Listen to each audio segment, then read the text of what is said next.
Well, good evening, everybody. Welcome back to our evening broadcast on New Year's Day. We are playing Estancia Lapacho Farming Sims 19. And from what I remember, we have just finished harvesting field 13, which used to have wheat. And here's all our equipment sitting here kind of empty, which kind of means, whoa, that's loud. We need to take our stuff back to our farm area. Let's turn some lights on. Was I going to look for another harvesting contract? Ploughing, cultivating.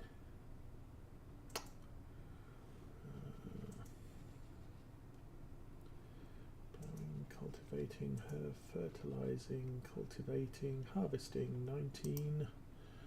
Corn. Don't have one. Pretty sure I don't have a corn header. We might look at that. 18 is regular stuff, canola. And 9 is more corn stuff. Or something. Corn. 19 is sunflowers. 18 has potential. Where is 18? Round. Oh, all the way down by the barn.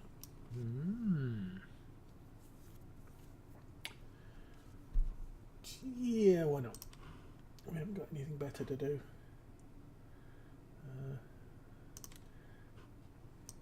Kind of a big field, but we'll run down there. Why not?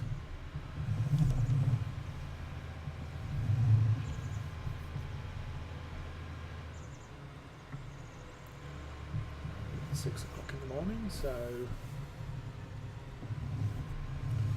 we're going to get started working on stuff.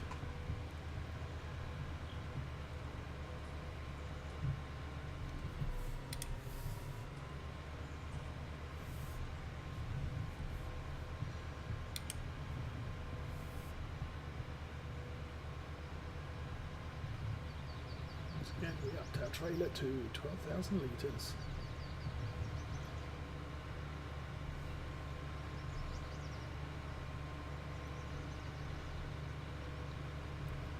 I'm kind of still wondering the efficacy of this size of trailer, because while it works out quite nicely when you start off, well, as time goes by, it does get kind of restricting. Maybe it's worth, but well, then it whoops. Then again, maybe it's worth having it around because it doubles up as a bale trailer too. And you can use it as a flatbed to bring seed and fertilizer and IBCs back to the farmyard as well.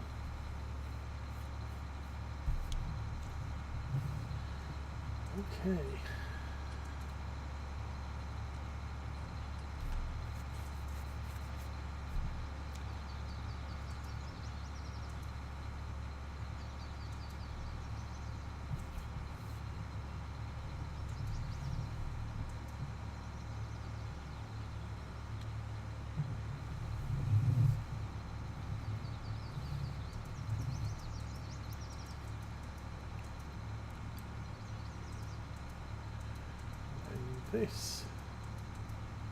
This contract might put us up to what, 60,000 maybe if we're lucky. It's taking time to earn money on this. Not much is obvious.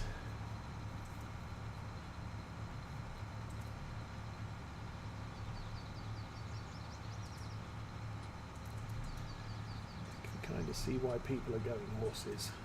It's a major production effort. Because, you know, you need the oats, you need the hay.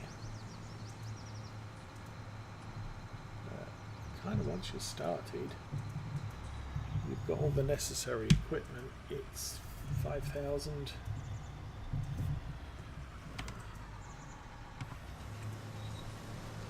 To buy a horse and 50,000 when you sell it. And all you need to do is provide it with the food stuff. What happened there? That's odd.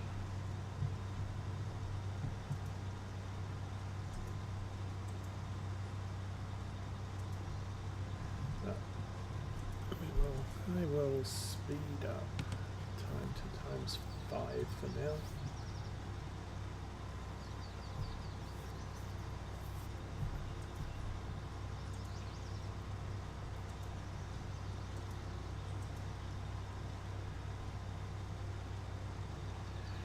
Okay, so this last week someone pointed out there's a compass bearing on the map. Something I used to use before GPS came out in 17 to figure out when I was approximately driving along the axis of the field, or when I was doing something like this.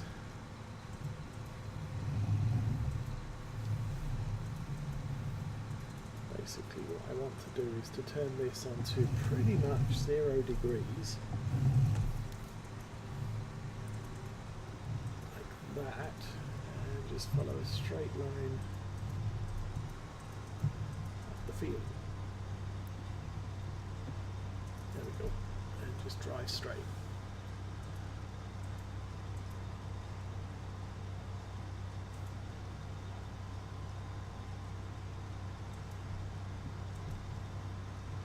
We're not doing a very good job of it.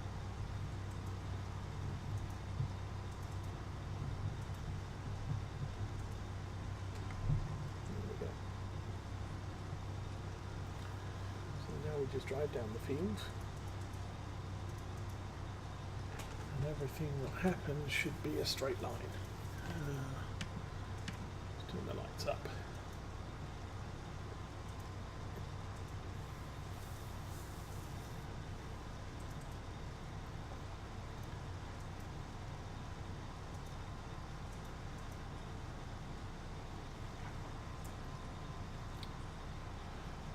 Tractor trailer might be in the way.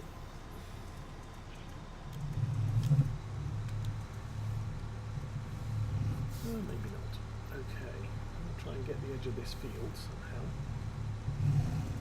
Don't know what happened there that caused that to be missed.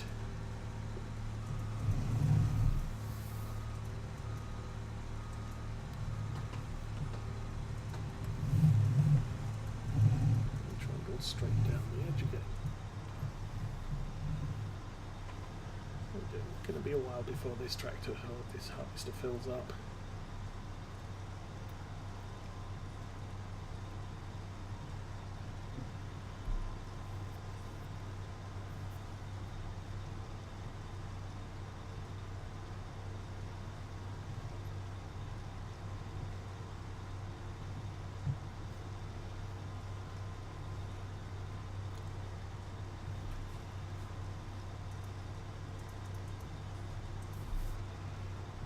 And as per usual, do with some bigger equipment.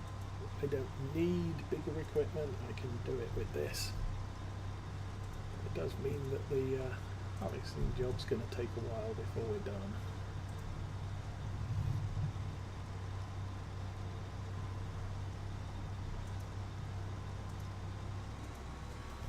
I know I invariably get asked on a Saturday, oh, why are you playing FS17 rather than FS19? But what it really works out at is, well, because I've got a harvester with a 35-40 foot header, I can get the harvesting work done quicker and be onto something different. I can provide a variety of jobs over the course of a couple of hours, which doing this field, it's going to take a while. do kind of get conscious of the fact that, well, you really want to be providing variety as a form of entertainment. And I must admit, as far as farm sim's concerned, how much variety is there? You prepare a field, you plant a field, you fertilise a field, you harvest the field, and then you do it all over again.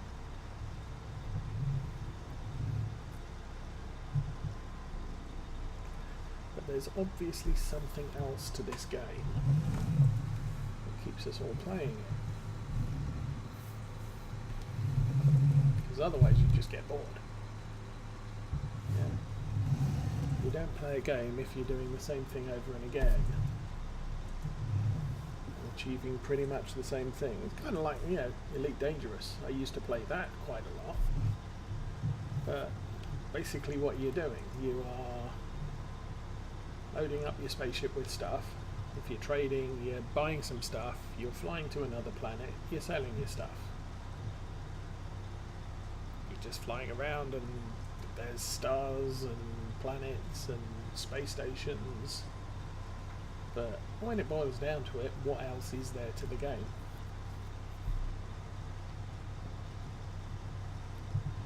A lot of the multiplayer role-playing games, EverQuest, World of Warcraft, that type of thing. There's initially stuff to keep you interested because, I mean, in essence, all the shiny lights of the special attacks you have and stuff like that, as you learn how to play your character, and maybe there's challenges that you want to beat. I played EverQuest 2 for years, but eventually it boiled down to they bring out an expansion which has new stuff, and you need to earn tokens in order to buy the new stuff, and it's going to cost you 150 tokens, and you can earn 4 tokens a day if you do 4 different quests, and each of the 4 different quests has 4 variations, so that you're not doing the same quest 4 times, or the same 4 quests every day. You've got a cycle of 16 quests, for example, but after you've done that, and then the next expansion comes out, in essence it's exactly the same thing. It kind of gets boring because, I'm just, I'm fetching something, I'm killing something, I'm doing this, I'm doing that. This time I'm doing it against giants, next time I'm doing it against dragons, the time after I'm doing it against something else. And it all really boils down to I'm doing exactly the same task with different pictures moving around on the screen, and it all gets really boring, and that's what made me quit the game eventually, because it's not really something new, it's just a new graphic for the same action.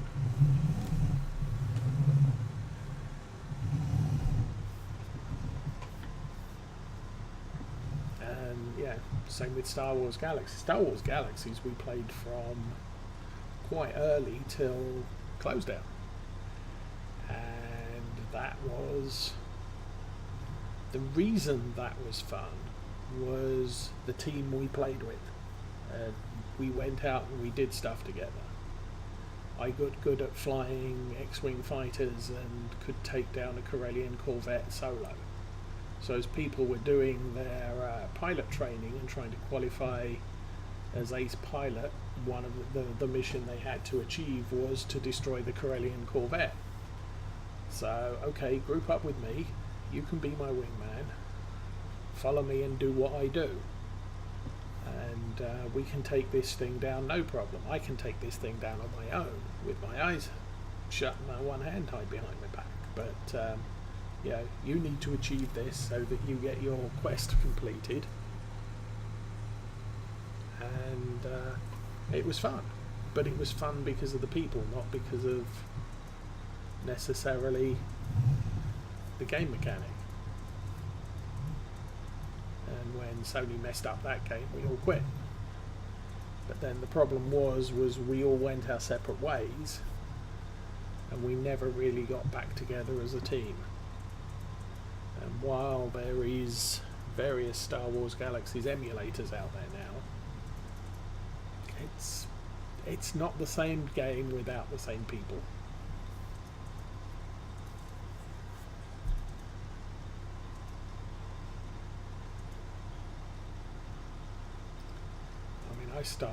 I started out gaming, playing things like Dungeons and Dragons and Traveller, tabletop role-playing games with pens, paper, dice, and the imagination. And it was a group of people playing a game together and achieving a common goal, with the games master setting the tasks. And computer games came along and kind of said, hey look, here's a role-playing game, but it's limited. The old pen and paper role-playing games, the games master would come up with a challenge. Here is a problem that you as a group of players need to solve, and we will work together to solve it. Now, he had provided the methods of completing the task, but really the game was entirely down to the imagination. And if you could come up with an idea that would achieve the task that even the referee hadn't thought about, or the games master hadn't thought of, he could still adjudicate that idea and say, your idea has merit and you get past this particular task. And it's something that a computer game cannot do. A computer game is programmed, to get past the angry dwarf you need an axe. You should have picked the axe up three rooms ago. And, well, can I give him a spear instead? No, you need the axe. Only the axe will do. And it's sort of, can I barter with the dwarf? No, because the computer program isn't programmed to let you do that. And in essence, computer games really, really come down to who you end up playing them with. And it's not that far different from the old pen and paper role-playing games, where you would have one games master who would set up the situation and everybody else would play together to work their way through it.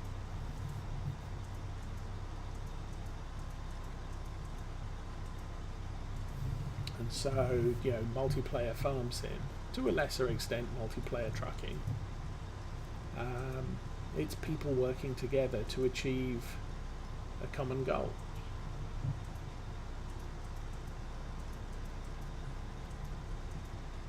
And it's who those people are, not how the game works. Now, obviously, when I started playing farm sim, I'm not saying I'm giving up farm sim, I'm just saying that when I started playing farm sim, it was a new game, and I found the whole concept interesting. And from that, I've learned a little bit about farming, which I probably wouldn't have done before. But the game has to be more than just the simple mechanic of farming in order to keep someone's interest for a prolonged period.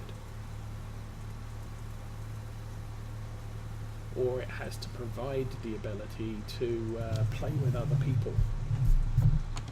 And I think that's something that Farm Sim 19 has done better than Farm Sim 17 did.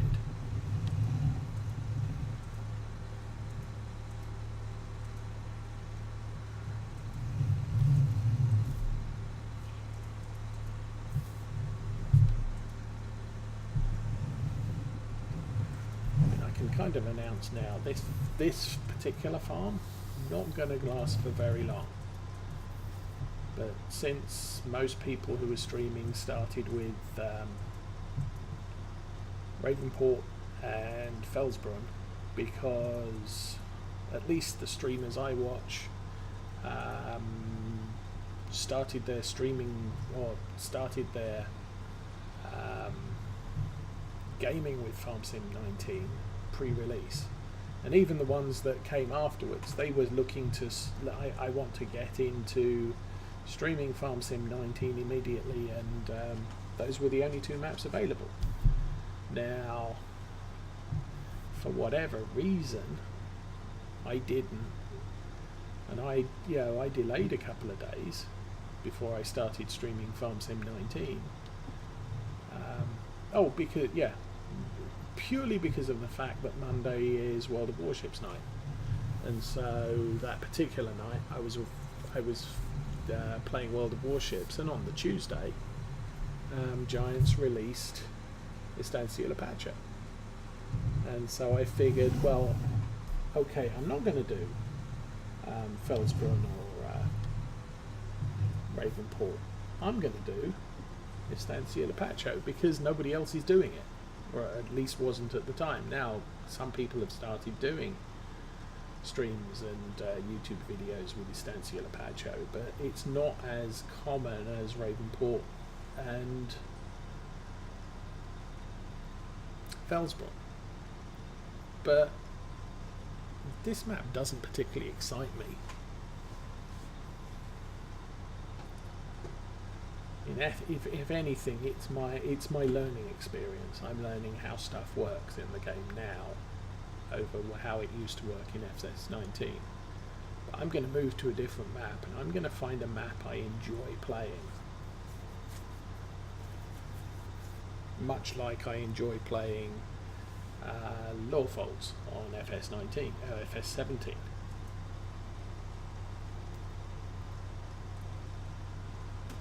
And I don't know what it is about that map that I like over any other map.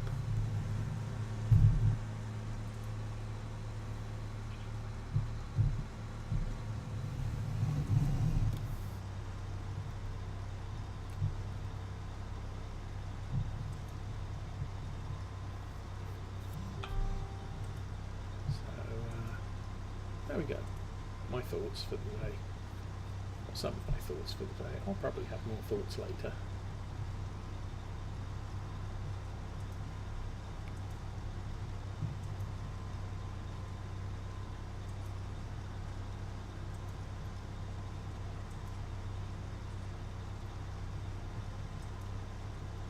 I've had similar deals with World of Warships. I play a lot of World of Warships. I've played 7,000 games of World of Warships since, I think, open beta. I'm sure other people have played, some people have played more, and a lot of people have played less. But I'm climbing towards 8,000 fairly soon, I would guess. But over that period, a couple of years ago, I played over pretty much the entire winter season with all the Santa gifts and various Christmas events, and I just got so fed up with it. I just said, okay, I need a break from this game, and so I took about 6 months off. And then when I got back into it again, it was sort of, it was a couple of hours instead of 5-6 hours at a time. And then, there's periods where there's an event, okay, I want to complete the event. Now, over the fall period, they had 2 tier 5 ranked sprint seasons. And I ranked out in those. And I'd set myself the goal, I want to get to rank 1. And so I did. Now, this last couple of weeks, they had another ranked sprint season at tier 6. Now, I don't find the tier 6 ships as enjoyable as the tier 5 ships that are available. And 2, it was right slap bang over Christmas and New Year's, and there's family stuff to do, and so I I mean, if I push myself, I probably had the time to complete it, but it was getting, it was feeling like I've got to play 10 games of World of Warships today in order to win 4 of them so I can go up 1 rank type of thing. And it's sort of, I'm not that enthusiastic about it.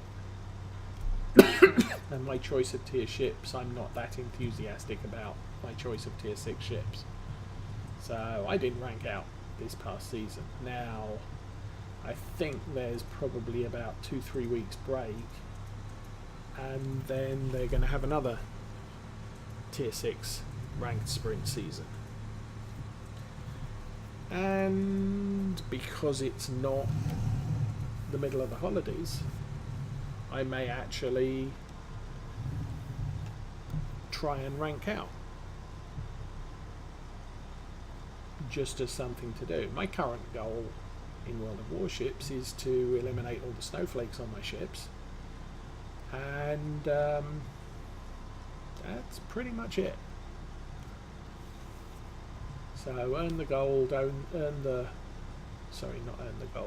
coal and steel available from playing each ship and winning each one once, and that's one goal. They've got a 4-week promotion to win a tier 5 German or Austro-Hungarian battleship, I believe it is, and yeah, I'm working towards that one because, hey, I like free ships, and it's not the mission itself, the mission sequence itself is not exactly a chore. It's just play the game and do stuff.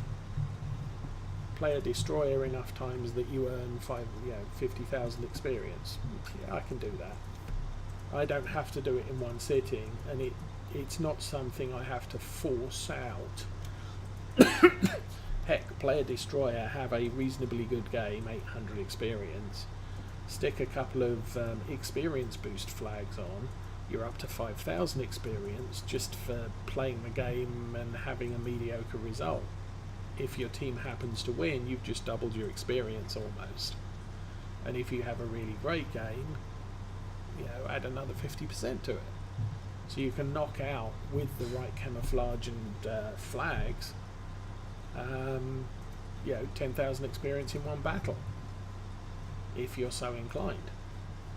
So it doesn't take much to earn 50,000 experience in a destroyer. Now, what are we doing?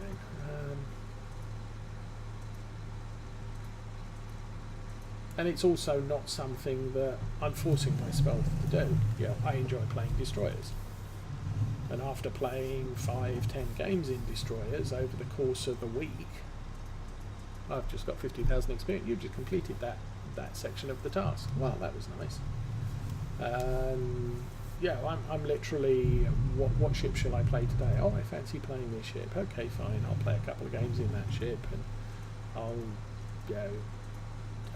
okay, I'm a little bit bored with that one. What else shall I play? Oh, I'll play this destroyer. I'll play a couple of games in a destroyer.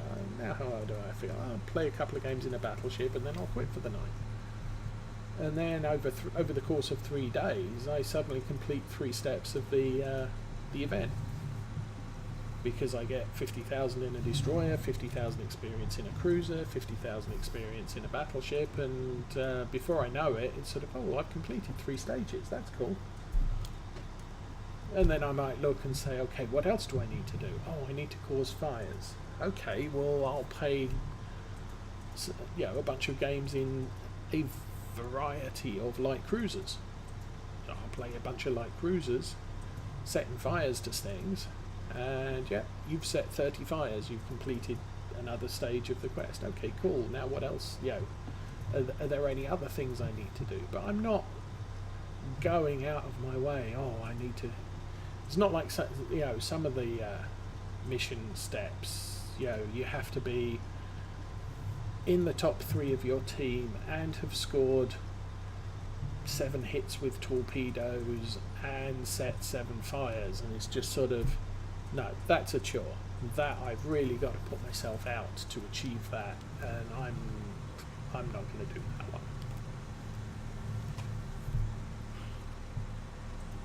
Because it's just too much like hard work. You're forcing me to play your game, not allowing me to play mine.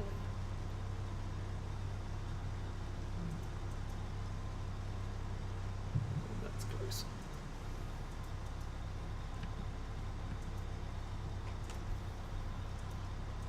So yeah, bottom line, you play games for fun, and you play multiplayer games for fun and companionship.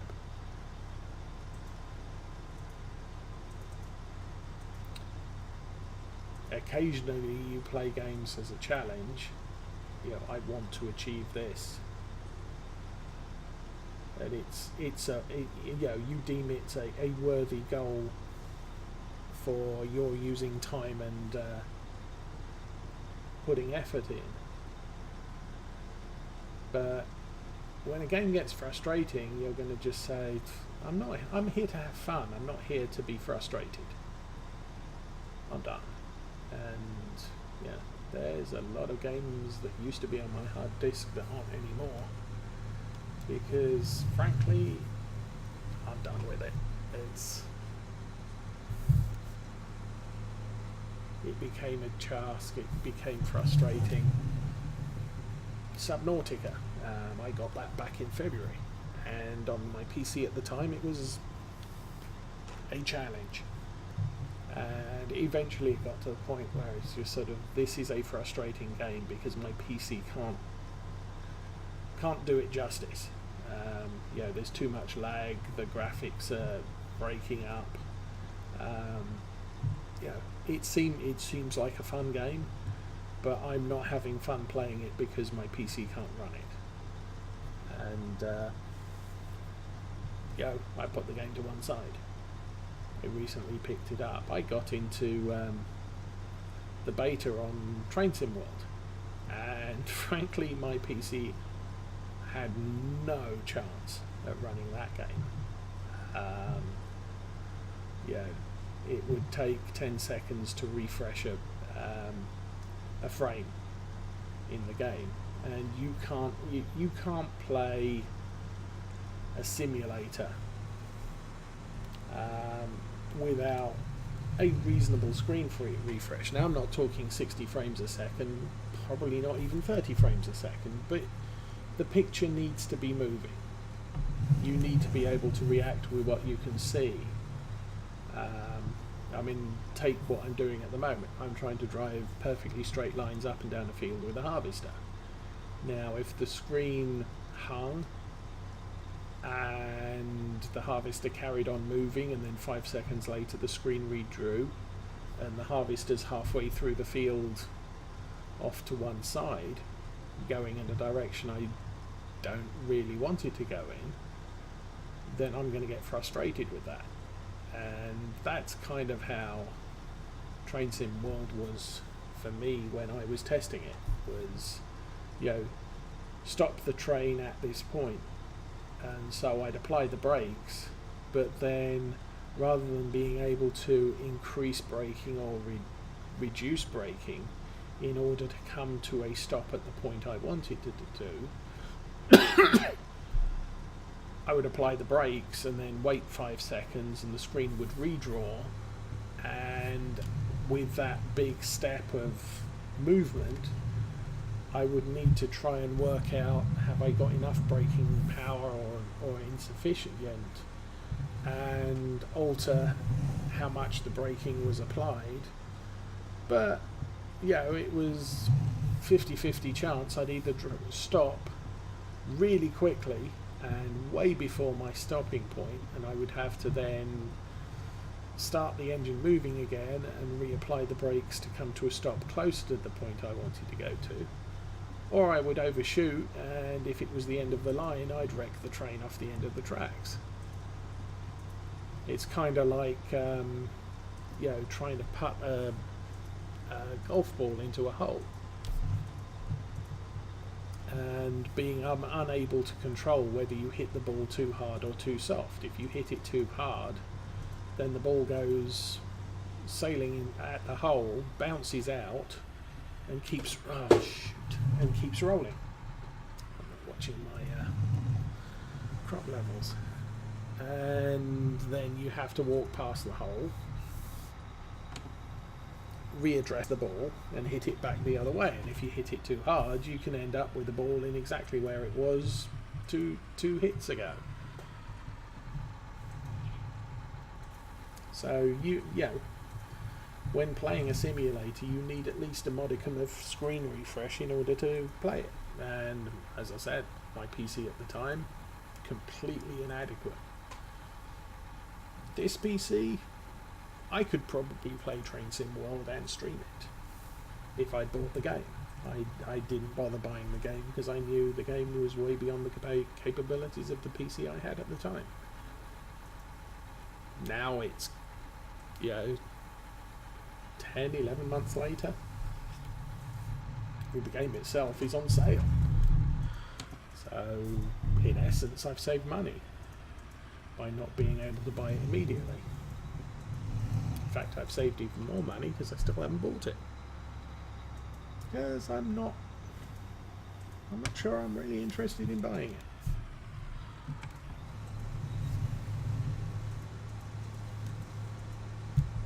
Having said that, I've played many hours on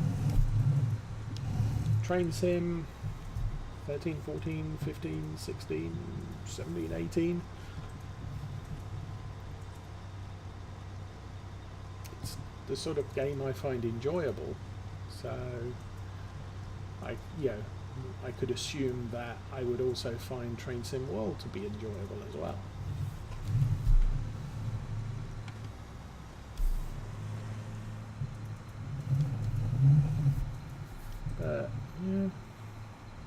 I look at it and it's sort of, in spite of everything, it is a very limited game. And Train Simulator 18, Train Simulator 18 is an enjoyable experience. I don't play it very frequently, but I can break it out and select a train, select a consist, and pick a map and drive it for a bit.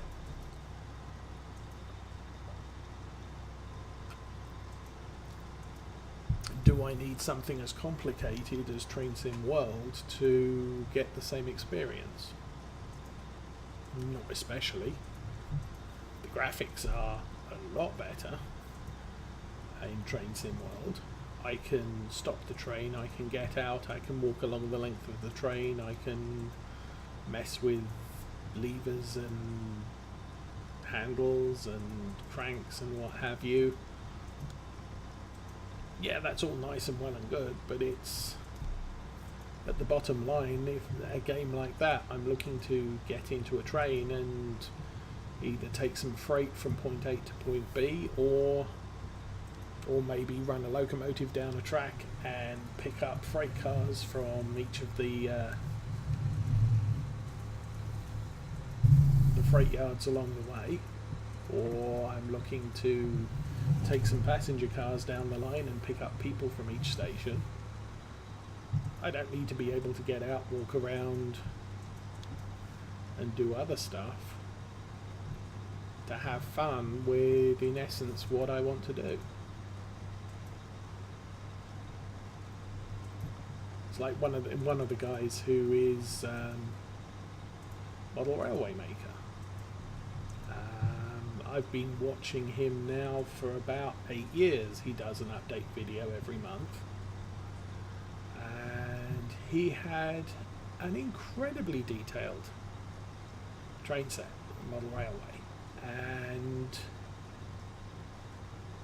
it was all very, very well put together. He put hours into modelling different aspects of a railway, and then over the course of those 8 years or thereabouts, because of the extremes of extreme changes of temperature in the attic where he had the layout. It warped the boards that he'd mounted it on, and so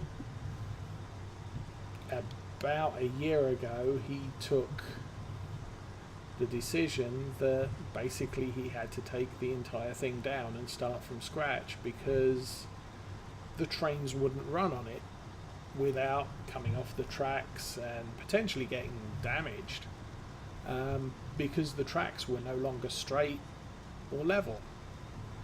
And he's started again, and he's using different techniques to make the baseboards that he's mounting the track on. But this time his track layout is not as complex as it was before. And he said, well, I had freight yards, I had motor, a train depot, and lots of other stuff. And it looked interesting, but he said at the end of the day,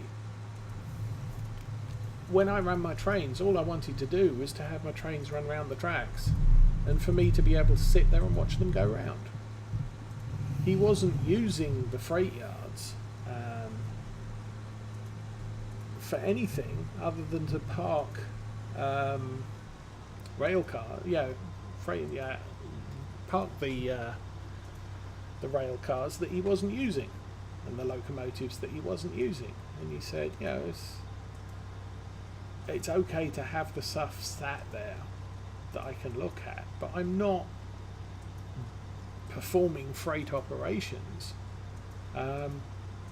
on my layout, so I really don't need the freight yards. I just need a bunch of sort of parking sidings that I can put all my trains in, and I can pick a train and run it around the track a few times and watch it go by.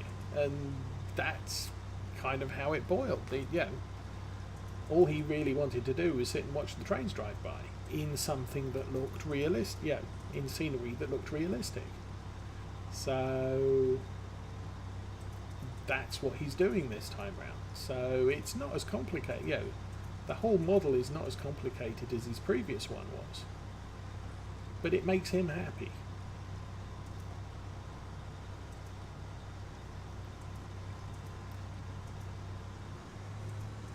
And I think, when it comes to computer games, that's sometimes what the computer game writers forget is, we want to experience something. And you can make nice graphics and everything else, but, there is something we're looking to do that that keeps us interested, that relaxes us, or challenges us, or whatever we're looking for at the time. And it doesn't have to be complicated, and it doesn't have to include a lot of other stuff that gets in the way of, bottom line, what you're actually looking to enjoy yourself doing.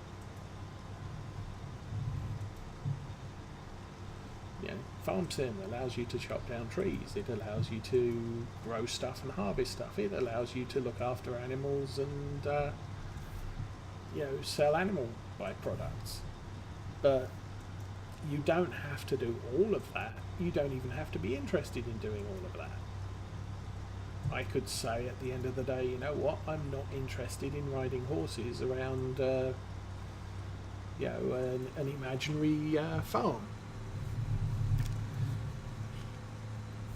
But the game doesn't force me to go out and, I have to experience the horses. Well, I don't have to. It's just something that's available for me to do. There are a lot of people who have absolutely no interest in chopping down trees or chipping up trees or whatever. You can do it in Farm Sim, but it doesn't interest them, and they're never going to experience that aspect of the game. On this particular map and at this particular point in time, I don't feel that the in-game logging equipment works very well. It worked a lot better in Farm Sim 17, I think, and it could be because of the way my keyboard and control box map out,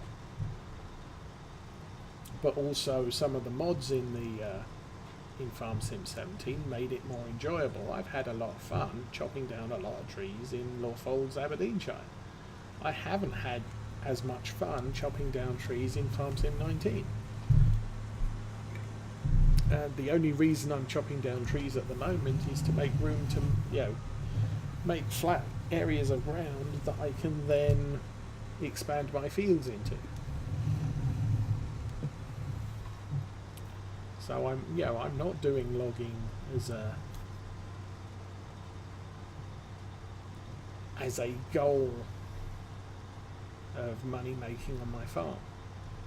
When I played Farm Sim 17 Old Stream Farm, I didn't do logging because I wanted to make money logging. I did wood chipping because those darn trees kept getting in the way of the tractors and harvesters as I was working on the fields, and I wanted to work on the fields and the trees kept getting in the way. So I chopped trees down and I chipped them up and I sold the wood chips. And the fact that the game kept giving me a great demand for wood chips pretty much every other day gave me an incentive to chop more of the trees down around the fields to make my work driving the harvesters and tractors up and down the fields a lot easier. But it wasn't a goal of the farm to, become a woodworking farm. If I'd wanted to do that, I'd have planted the fields with fir trees and gone into logging.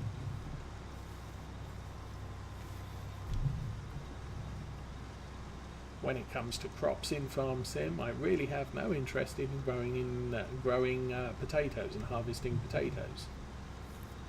I think I've done a contract in Farm Sim 17 that involved harvesting potatoes. I did that once and I said, that wasn't fun. And pretty much the same in Farm Sim 19. I did a contract to harvest potatoes and says, okay, fine, I've experienced that. I really don't need to do that ever again. Now with beets, I found that the equipment provided for beets is a little bit more, should I say, generous. The working width is better, the internal capacity of the harvester is better, so it's not as manually intensive doing beet farming, but it's not something that is as enjoyable as a money-making venture within Farm Sim as some of the other tasks, and so I generally don't do a beet farm because I feel it's too much work involved to actually make income for the farm. However, if I decide I want to do pigs, guess what? I need to grow at least one field of beets. I don't have to grow any more than one field of beets, so maybe I'll just grow a field of beets and right at the beginning I'll put a couple of 1,000 litres of beets aside so that I have some to feed the pigs for as long as I play the farm, and I'll never do beets again for the entire time I spend playing on that map. I've just done enough. I've done enough to achieve what I've decided I want to achieve on that farm, which, in most cases is I want to breed some pigs and sell some pigs and experience the whole pig experience, and so what I'll do is I'll grow beets once.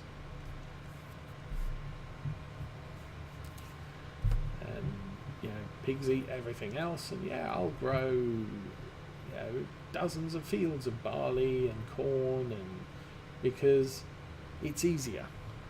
I'll even spend time growing wheat instead of soybeans because maybe it's more realistic for the farm I'm working. I mean, like if I was working a sort of middle America, Kansas City,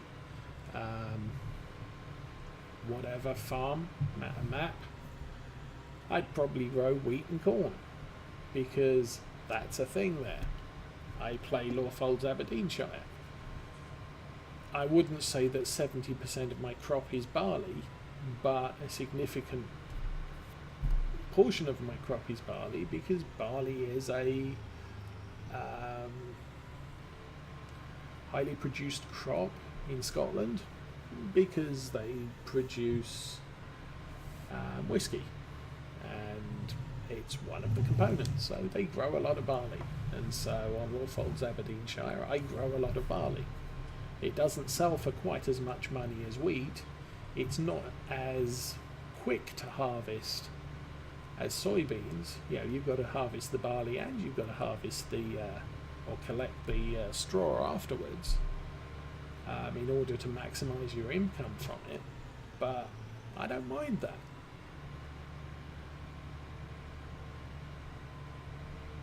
So, I don't know.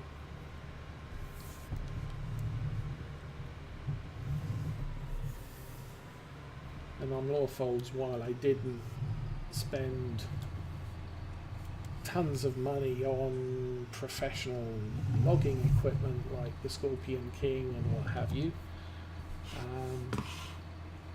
I got by using a tractor with a front loader and a chainsaw and a truck with a logging cage on the back, and that was fun. And I got quite skillful at loading the logging cage using a log fork on a simple tractor. So it was kind of skill building. It was hand-eye coordination.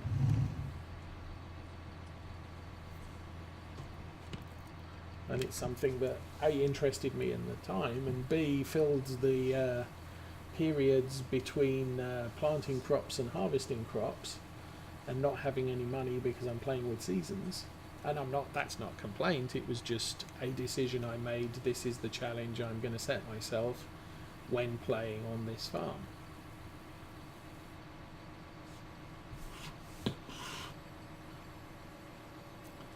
%79% transported. Okay, I need some more done.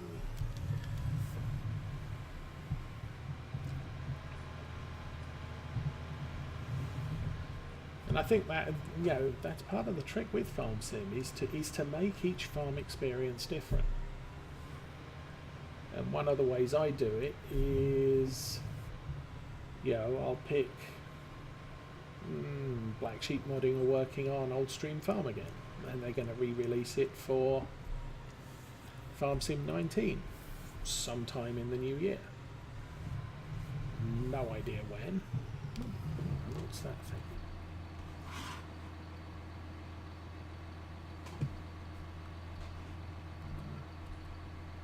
Can't take it out.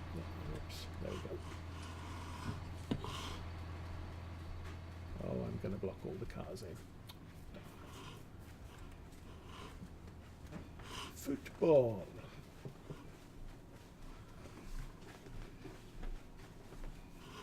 Huh. There's a football pitch. That's cool. Hasn't got the lines drawn. Oh, sorry, distractions. Squirrel.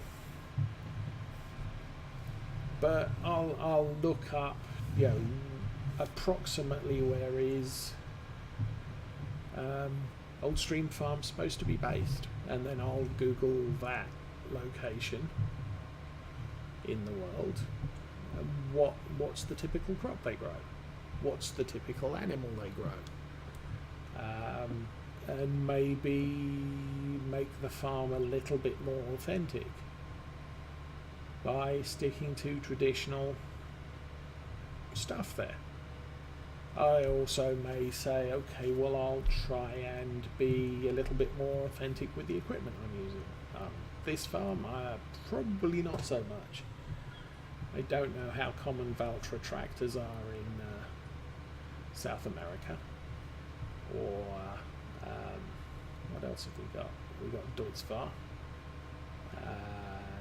Pretty sure they're predominantly European. I don't know that they've made it across the Atlantic. Now, they included a Massey Ferguson tractor in Farm Sim 17's Estancia Lapacho starting equipment, so maybe Massey Ferguson has a presence in South America that's prototypical. I don't know. I haven't, as I said, I haven't researched Paraguay's farming to see what they grow or what equipment's available, because, as I said, this farm is me learning how to play Farm Sim 19. What can I do? How does stuff work? What changes have they made? That sort of thing. So it's not an authentic map. The next map I play will probably be more authentic.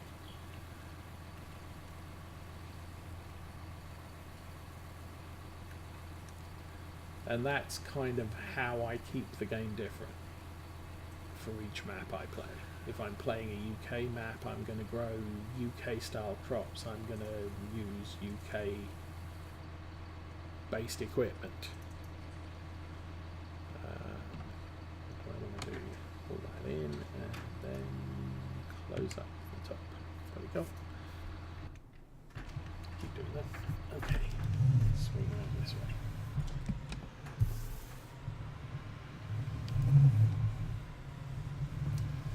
I could play, I could decide I'm going to play a completely unrealistic game. I could decide, okay, the next game I play, I want to play a cattle farm. And so everything I do will be based around creating a farm that produces as much cattle as I can, because I want the cattle farm experience. Now, theoretically, you could say, are you going to do a dairy farm or are you going to do a beef farm? And, do a cattle farm that is there to breed and sell cows as opposed to make milk. It's an option. It's not something I'm saying I'm definitely going to do, but it's something I'm saying allows you to experience the game in different ways.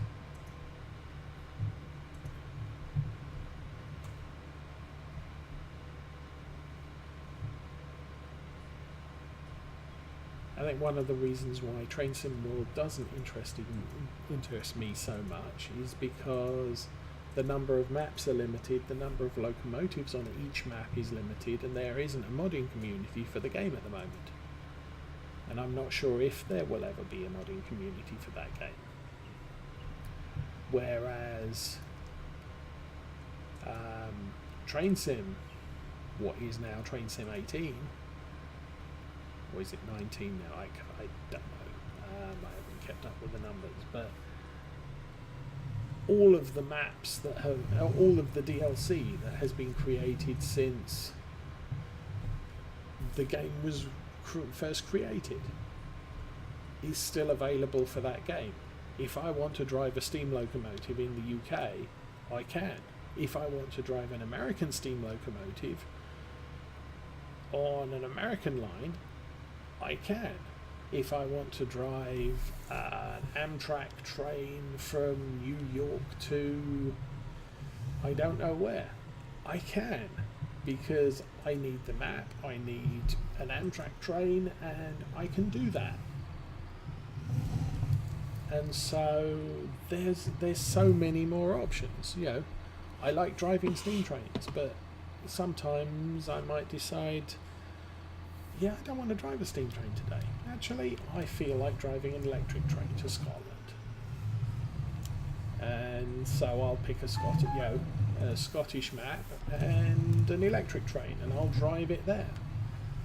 Because I don't want, I'm not in the mood for the complexities of a steam locomotive and trying to get up steam while going up a hill and overcoming gravity and everything else.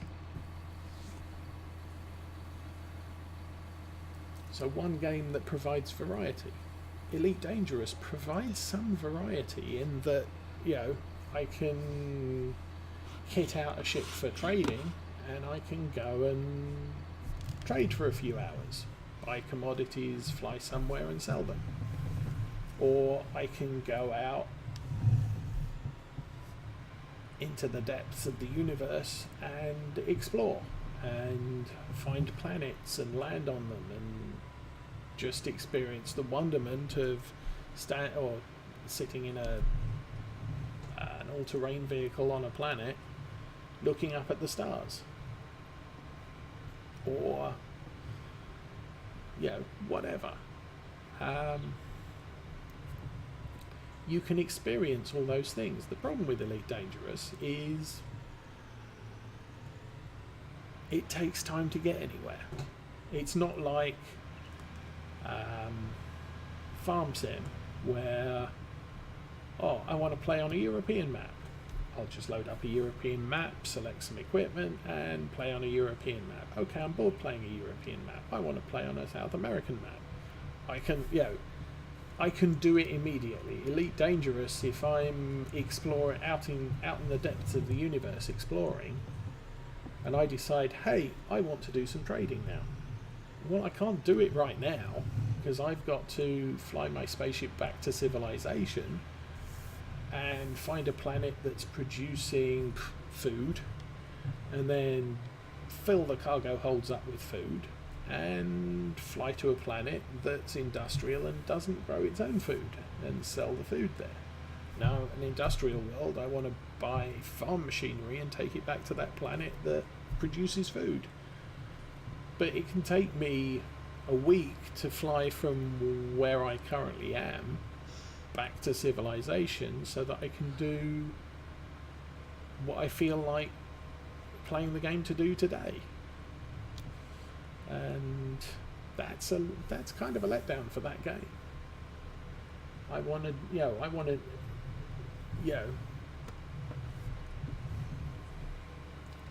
if I want to play something that looks like an interesting field, do you have a job for me? Field 4.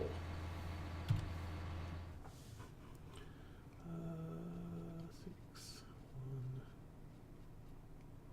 1, 4. Field 4. Oh, why don't we do that one? Barley.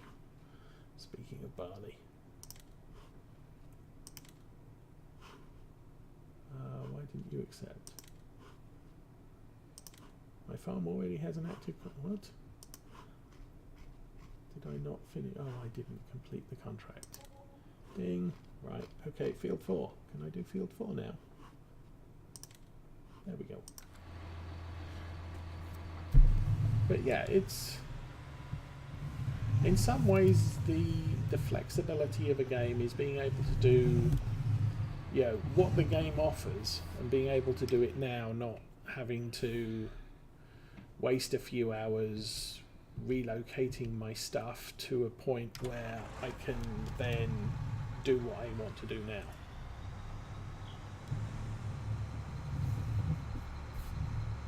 Which is a rather complicated way of saying stuff, but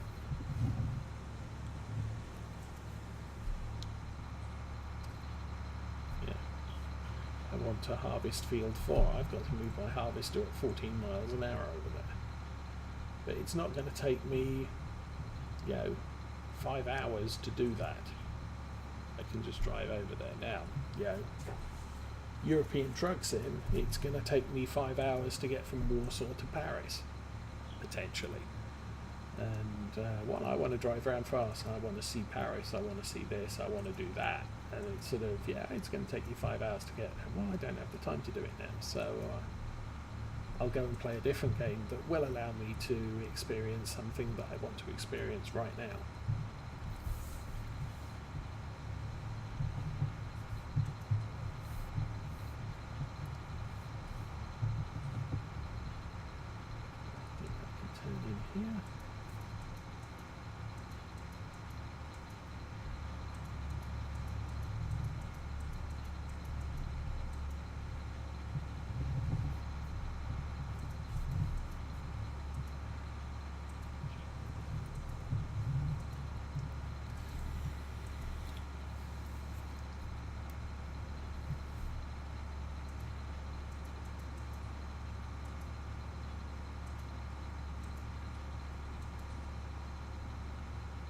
And there's other games I eventually just give up playing because I never complete a game.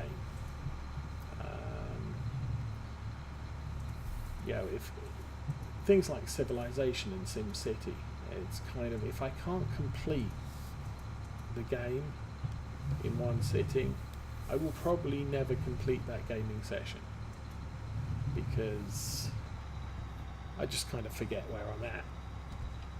And while I'll save the game, by the time I come back to playing it, it's sort of, I forgot where I was, I'm going to start a new game. I think the first game of Civilization, I can't remember whether it was 2, 3, but I started out as the Mongols. I got as far as creating guys on horses with sharp pointy sticks. And then I kind of stopped researching and I just turned all the cities I had over to building guys on horses with sharp pointy sticks. And I won the game in that sitting with guys on horsebacks with sharp pointy sticks. And I was going up against armoured infantry and armoured horsemen, and some people I think even had muskets. And I was still there with my guys on horses with sharp pointy sticks. But I just had so many guys on horses with sharp pointy sticks that it doesn't matter if you've got a group of guys with muskets, because my guys with sharp pointy sticks, I've got 20 of those to every group of guys you have with muskets. So guess what? I throw enough guys on horses with sharp pointy sticks at your guys with muskets. Your guys with muskets are all going to be dead, and my guys on horseback is going to be moving on. Not all of them, most of them are going to be dead, but I had more than you did to start with, so I can win the war of attrition. And I won that game on combat only, and pretty much every computer civilization on the map had better technology than I had, but it didn't matter because I had hundreds more military units than they could hope to produce. I've won the game as a I won the game with lots of different victory conditions, but it's typically been either I've played it in one sitting or I've played it over the course of a weekend and completed it. If the game has ever dragged on past Sunday and I've had to go to work on Monday, then that save game was never ever completed.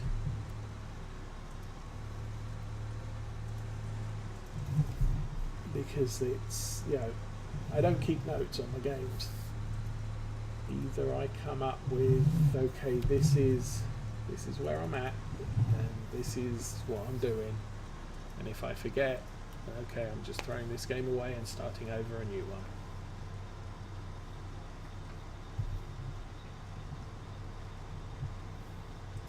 That's one of the reasons why with Farm Sim I play pretty much one map at a time.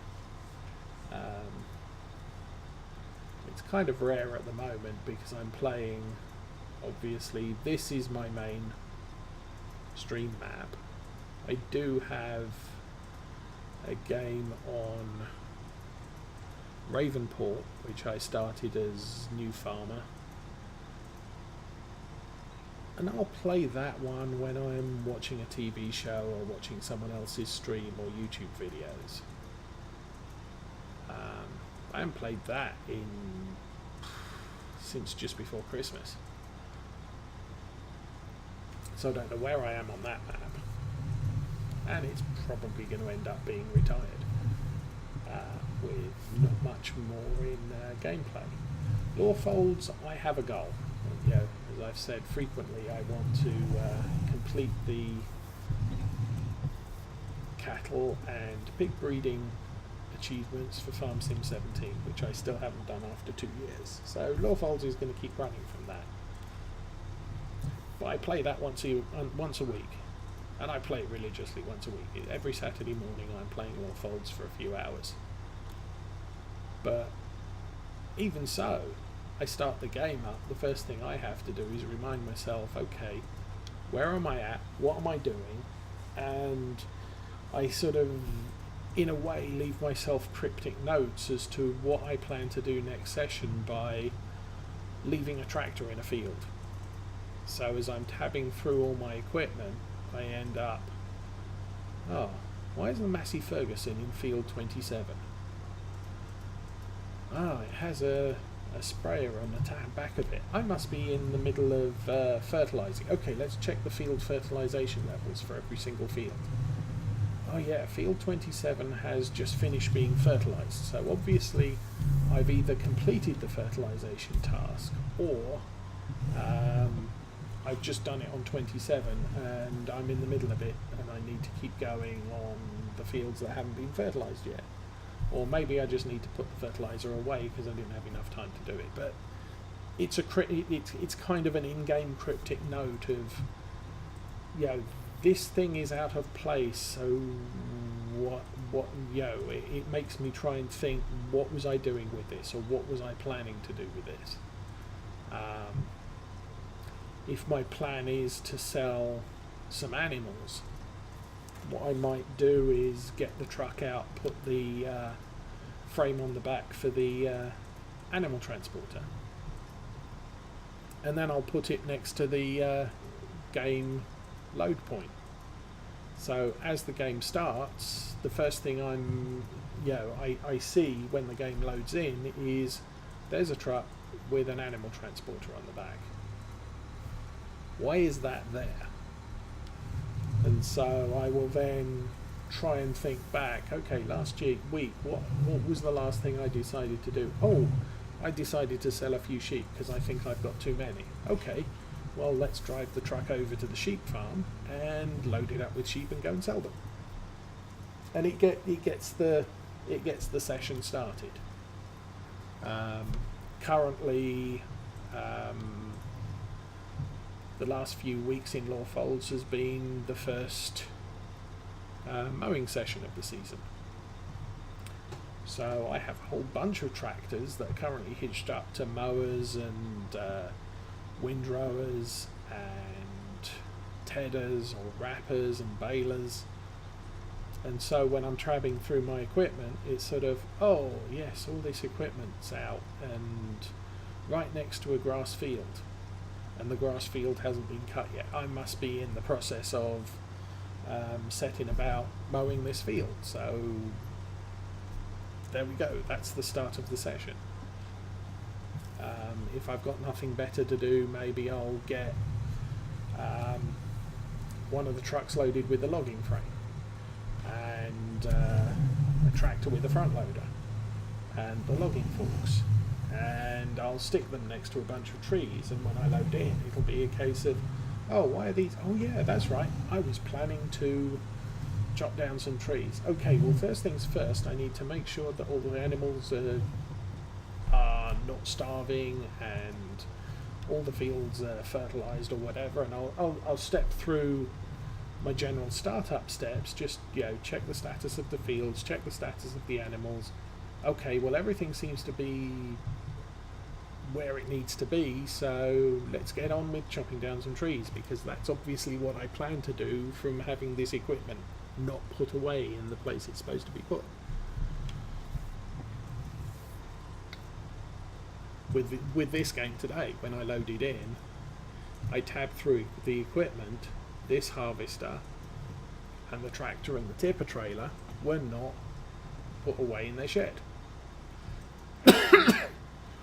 Now they happen to be planted or parked next to a field that was empty, like the one in front of me at the moment.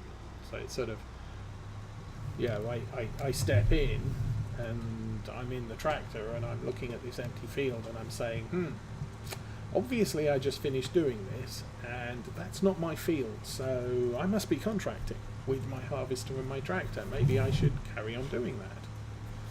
And as it is, this session we're on our second field of harvest. but it's our third contract for this farm. Because, oh yeah, I don't want to produce straw because you can't pick it up, it's not part of the contract. So yeah, it's sort of, well, okay, I'll look at my fields and I check my fields, okay, they're all fully fertilised, they're all planted and growing.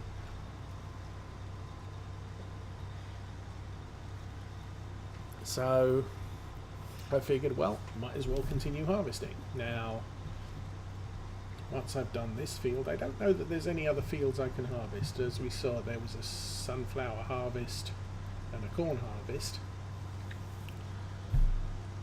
I don't have a sunflower header, so I can't, or a corn header, so I can't harvest either of those with the equipment that I have. I don't see a point in buying a corn header just so that I can do a couple of contracts, because that's going to cost me money and not add to the farm for the immediate future. I don't have any corn planted, I don't have any sunflowers planted. So I don't need... Stop. So I don't need to go out and buy a header. And if I did go out and buy a header, because I thought, well, maybe next time I'll plant some corn. So, yeah, I could go out and buy the header now, do a couple of contracts with it. Well, the problem is I still need a planter. And that's more money outlay before I can actually do corn and stuff. I don't have an overriding reason to grow corn at the moment, because I don't have any pigs, and I'm not planning to silage any corn. Don't have a forager, so I wouldn't want a corn header in the first place. So I'm probably not going to do the sunflower harvest. I'm not going to do the corn harvest. So once I've done this harvest, I'll probably put this equipment away. I'll look at my fields again, figure out what I want to do, and then say, okay, fine, look, there's ploughing contracts. Let's put a plough on the back of one of my tractors and go out and plough a bunch of fields. And if I don't finish the session, or if I don't finish ploughing all the fields, I might, rather than park the tractor back in my farm, I might leave it out next to one of the contract fields that needs to be ploughed, so that next time, that doesn't work because I'm sitting on the tractor. There we go. So the next time when I come to play this game and this particular map, I can say, oh yeah, I was ploughing stuff, let's look for another contract. Oh, hang on a minute, do the chickens need to be fed or cleaned? Let's do that first, then we'll plough something. Yeah. It's a reminder. As I said, I don't take notes, and I like to keep the game somewhat jointed, but yeah, I'm not going to play 4 different maps, because then I just get confused what I'm doing in each one.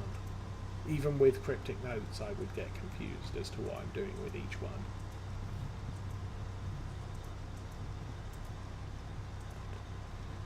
So once I make a decision to move on to a new Farm Sim 19 map, this map will retire, because I don't want the hassle of trying to figure out what I'm doing on 2 different maps.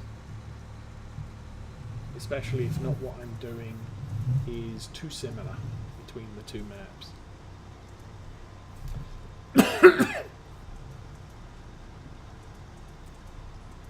Now I could play a logging map and a farming map, or an agricultural map, because then that's while it's the same game, it's kind of 2 different things. So, you know, I'm not intending to plant corn on a forestry map, and I'm not intending to plant trees on an agricultural map.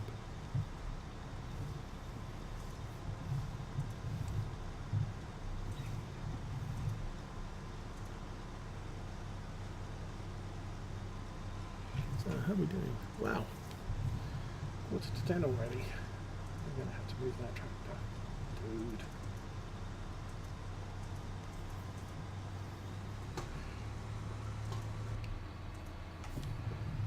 Pull forward, in the gap, and stop that.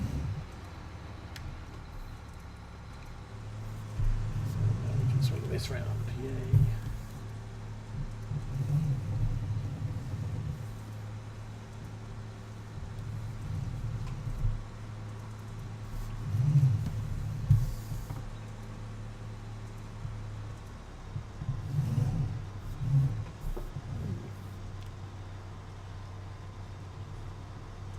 Seems to me to be a very quiet night on Twitch with all the people I follow. Everyone on my recommended list appears to be playing World of Warships.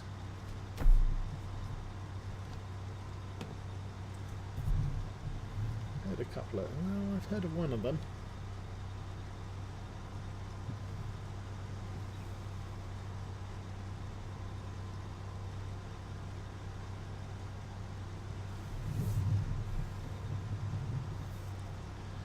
Top 4 recommendations for me to watch on Twitch, World of Warships players.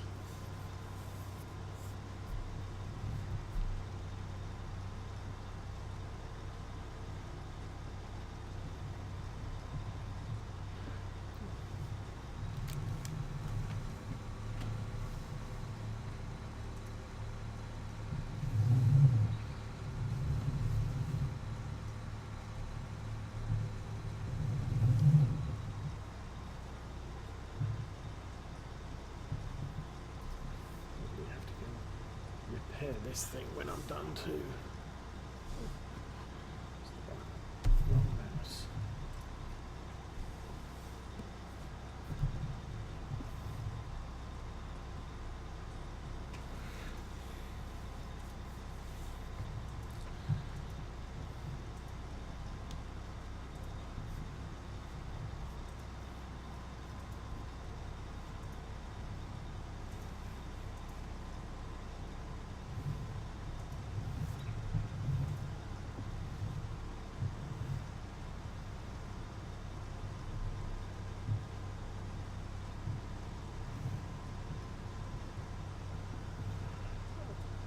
Not sure how far we are through this field yet. I'm going to tell when I line up on the next row.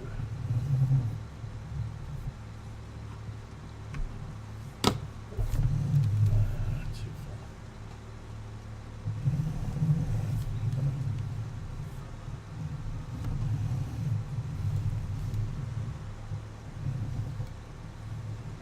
Yeah, about just over halfway, the looks of it. Yep.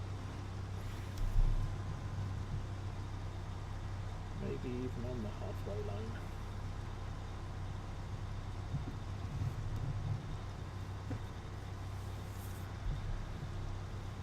So I may not complete this contract before the end of this session.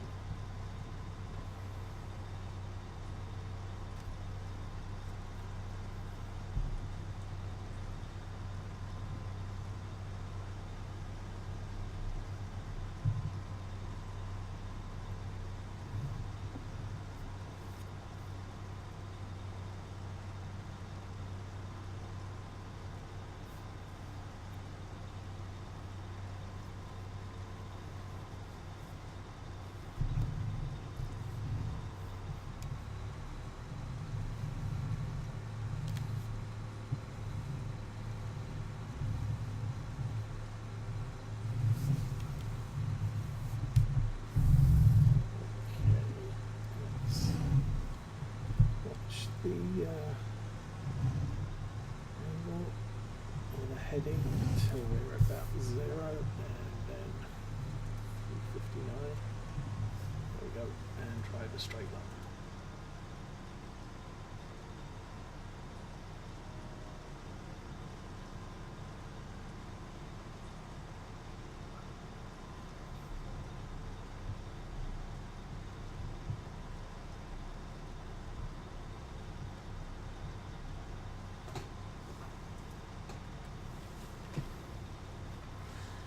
I have work tomorrow, so I am going to need to get some sleep tonight.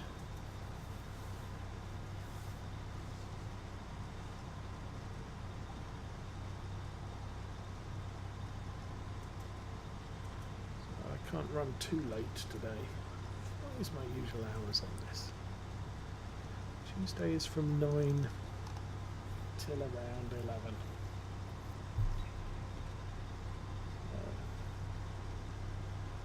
Hey, you've got work alarm will go off in about 8 minutes, I guess.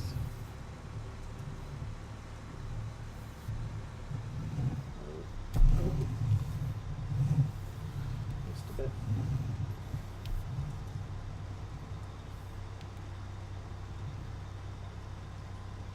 But I did start early today.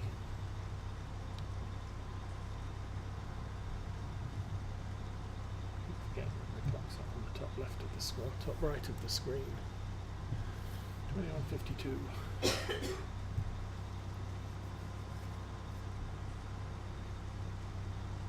to be looking off to the Twitch monitor.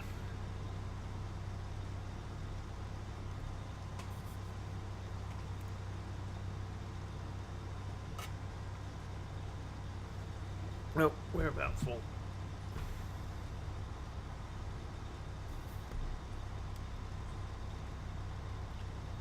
Stop. F10.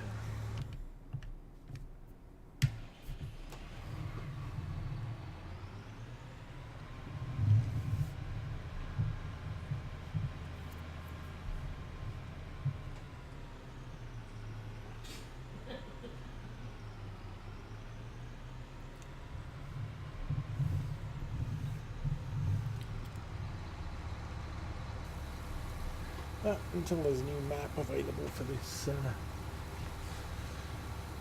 this stream. Plans for this farm are to buy new fields. Stick with the small equipment for now. Larger equipment just makes things work faster, but it costs more. So we're going to go for more fields to increase income.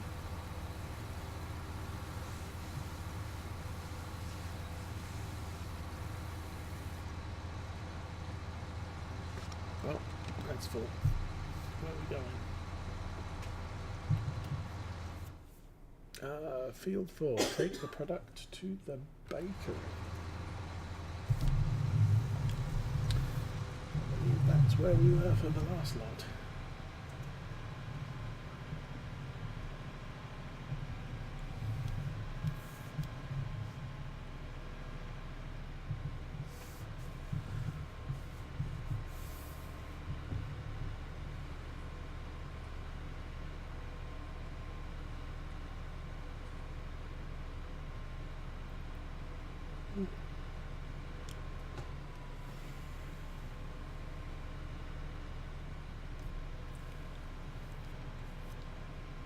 Actually, what I should do is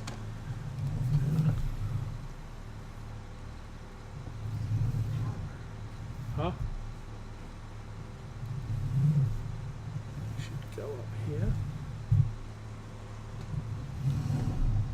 and let's start a worker. At least we can carry on with the harvesting job while I'm doing the delivery. Yeah, it'll cost me a bit of money paying a worker to do that bit, but means the job gets done quicker. And I'm not gone long doing this.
Check out the barley.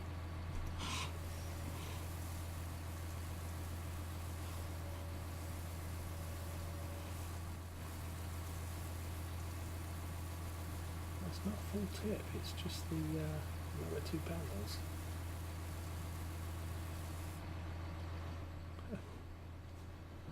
52%, okay.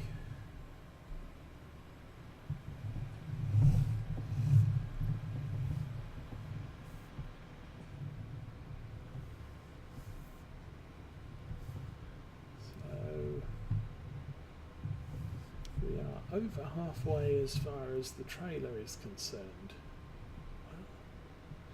No, that's 52% of the contract. That's not 52% of the product on the field.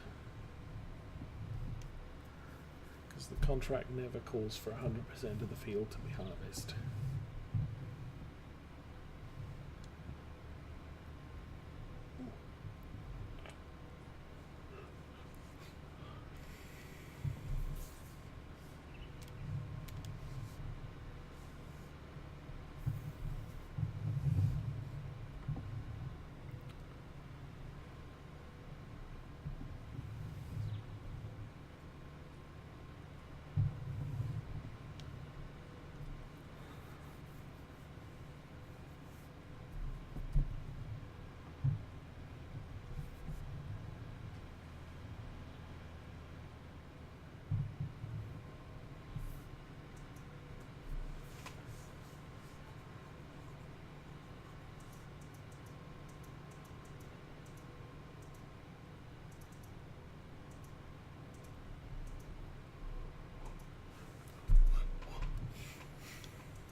Definitely over halfway. Where's the tractor?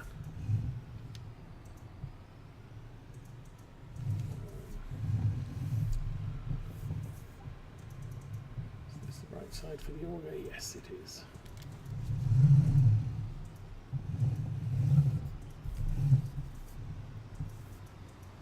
Load on the go, and then I'll switch back to the harvester. Oh, there's the ding dong ding dong.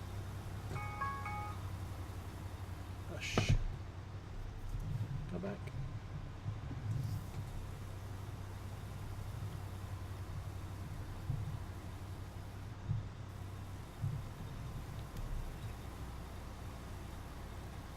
Oh, this thing's full. Quite filled up.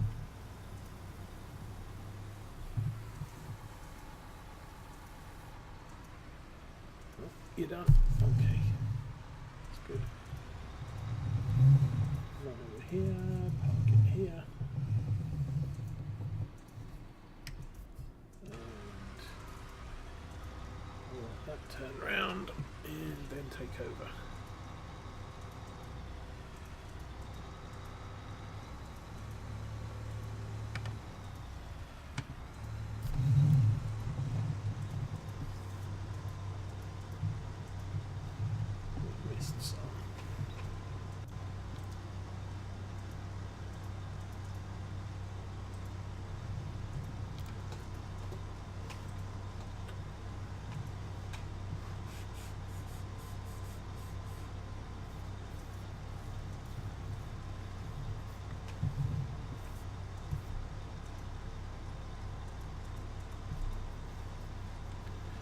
So,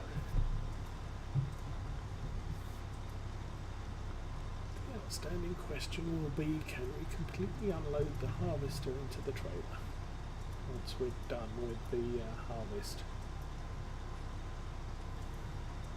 It will be most beneficial if that does happen.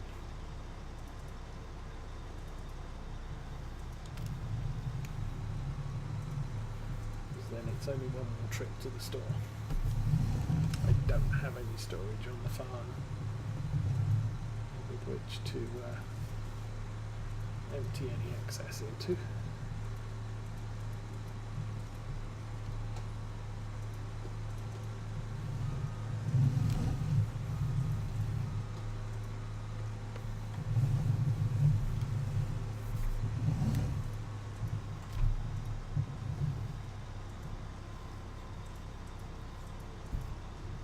Oh, the tyre tracks are from the back tyres. Oh. Took me that long to figure that out.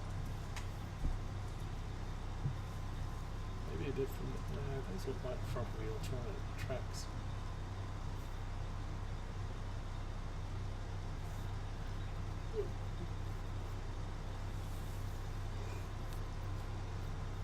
Ooh. So back to work to try and figure out what that I'm supposed to be doing.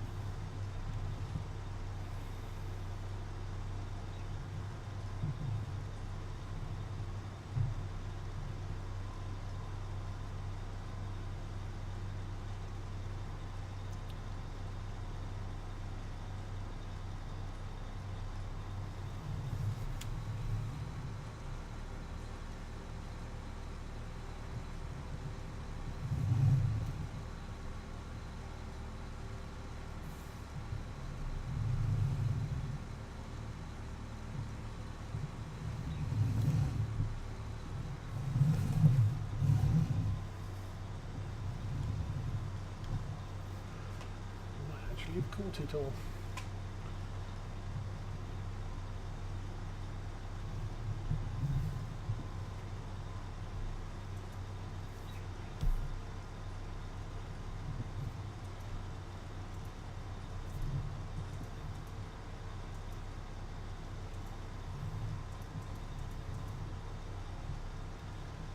So tomorrow's my day off.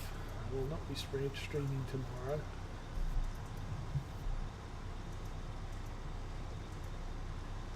That's down to bandwidth use. For the month of December we did manage to blow through our data allowance for our ISP, but it's the 1st of January today, so they gave us 2 months a year that we can blow our data usage and they won't charge us for it. And that date resets on the 1st of January. So we blew through 1 month last year. And now it's a new year. We have 2 months in which we're allowed to blow through our data usage without getting charged a penalty. Oh, hi Bimpin, how you doing? How's the multiplayer farm going?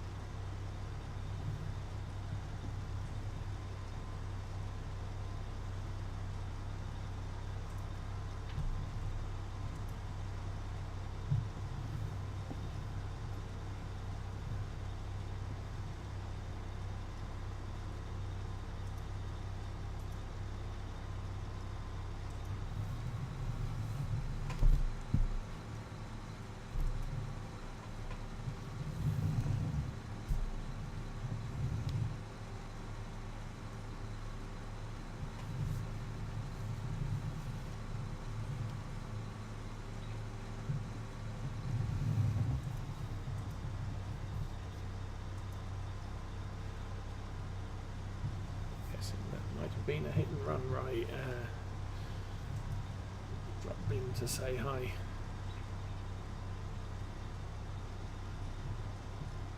Oh no.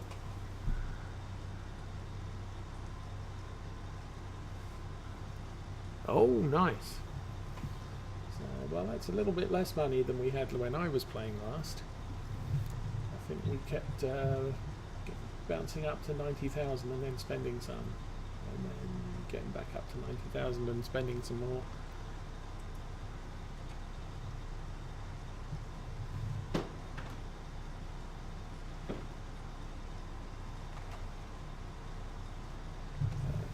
Two fields is 2 incomes.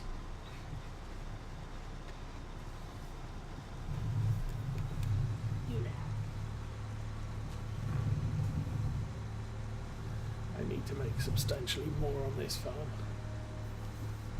so that I can buy more fields. Bad estimate on the bit for that.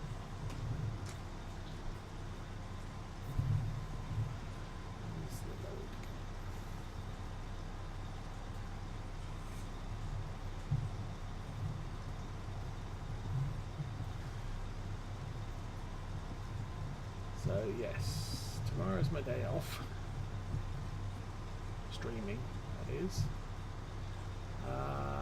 Thursday, I believe we've got scheduled multiplayer trucking in American Truck Sim.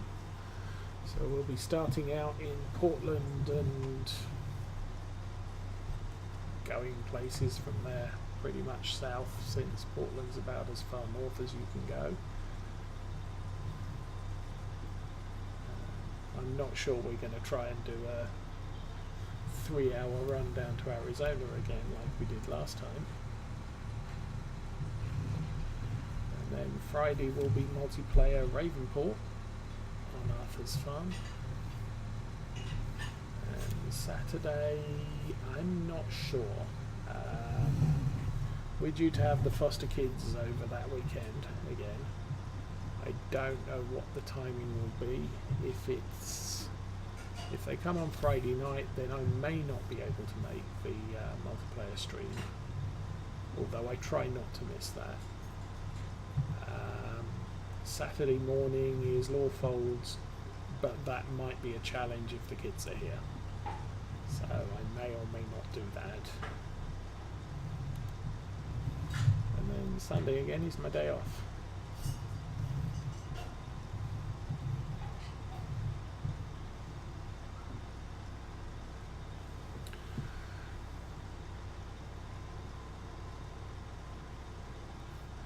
Yeah, I realise that.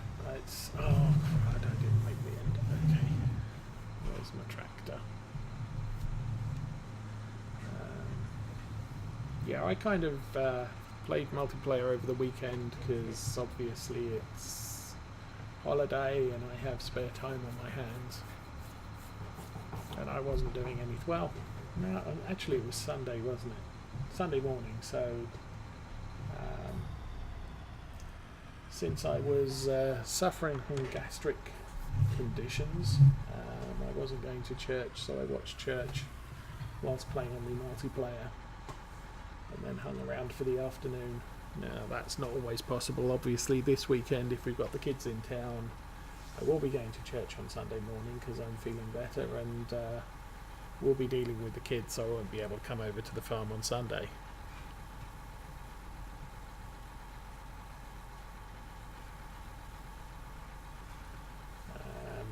And I kind of have my streaming schedule to keep up with, so that sort of limits what I can do extracurricular, if you like. And I still have to pay the rent. Well, I don't have to pay the rent because the mortgage is paid, but I still have to buy food and stuff, so I have to work.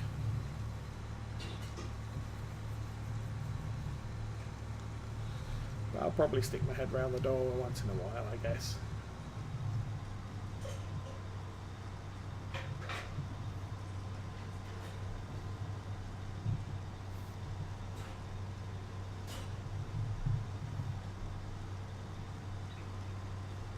I mean, to be fair, I would like to play this farm a little bit more frequently than once a week. But with everything else that's going on and on the schedule, it's kind of difficult to fit in more than one visit per week to it. If I finish the achievements in Farm Sim 17 over the next couple of weeks, I may consider turning Farm Sim 17 off and making Saturday morning an additional visit to Farm Sim 19. I'll have to see how that all fits in.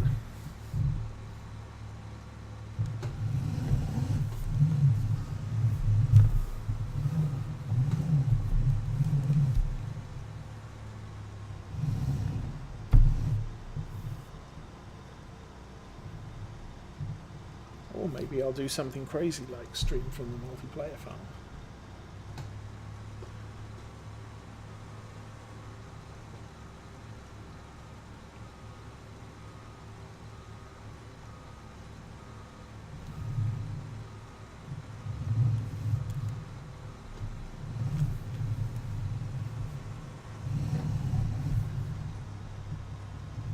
I realised this week that Arthur's actually promoted me to commander of the World of Warships clan that we have going, and I hadn't actually been aware of that, because when last I spoke to him about it, I sort of said it's probably a good idea if you make me an officer, so that I'm capable of at least running stuff like recruitment and the guild benefits by having, or the clan benefits that we get from buildings in our clan port. And so he thought that was a good idea, and then next thing I know I'm guild commander, and he's demoted himself to second in command, which is kind of amusing.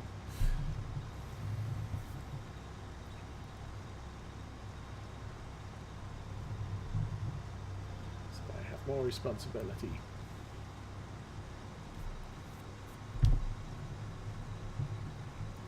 But, ordinarily, I've only ever been logging into World of Warships on Monday evenings when I'm due to stream World of Warships, and it's only because they have the Christmas events running.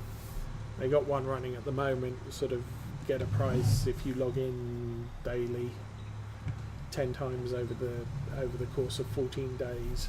I think there's 8 more days to go. I've logged in sufficiently that I've got 4 more prizes to get. But, so I'm logging in daily to get my prize, and I can check on guild status stuff while I'm doing that. But if that wasn't running, it would be entirely possible that I'm just logging in when, on Monday evening. So even then, I'm not necessarily the greatest of guild admins in that respect. Okay, please all fit into the trailer.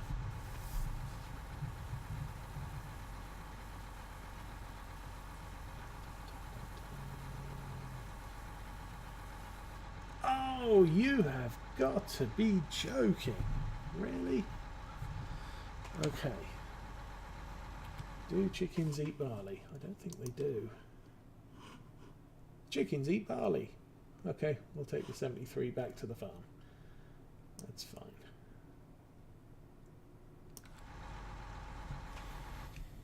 Oops. Engine off. Tractor on. Yeah, kinda.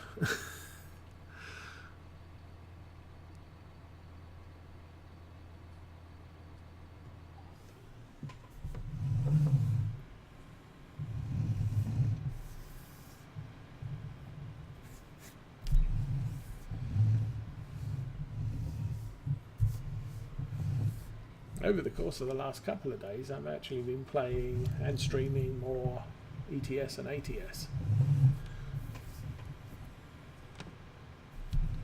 which has been kind of fun. It's something different.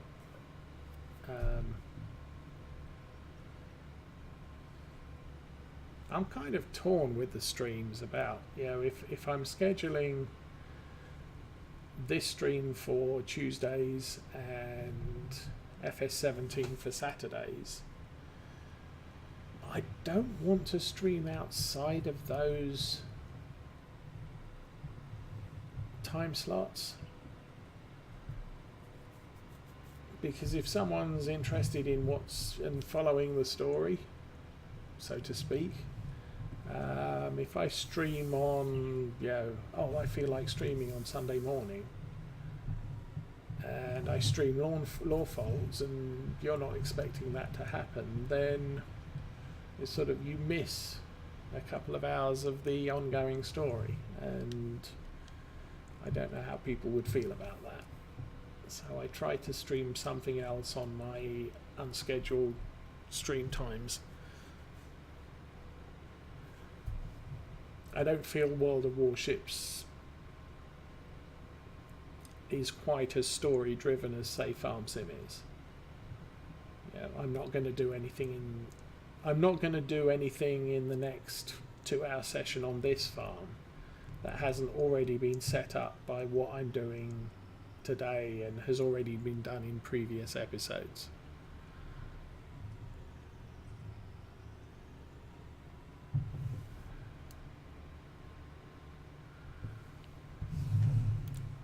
So one of my options is to say, okay, I'm gonna, let's say I'm off sick on Thursday, and it's sort of, well, I'm not going to work.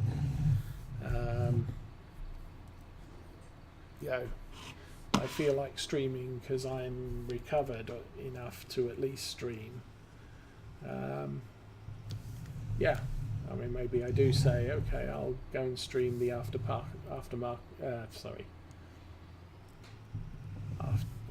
stream party farm, because it's not something that is a regular thing, and obviously that farm is moving on even when I'm not playing it, so there's never going to be a consecutive, I wouldn't say never, there's rarely going to be consecutive episodes where you're going to see an ongoing story happening.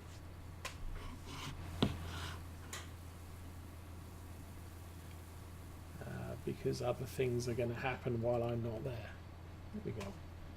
Now we can contract. Collect on that contract. And let's go and put all this equipment away.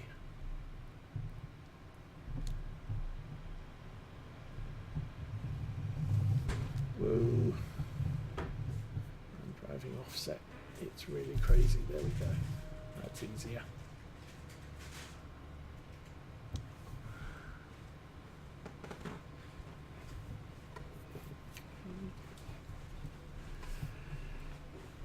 This tractor needs a good clean.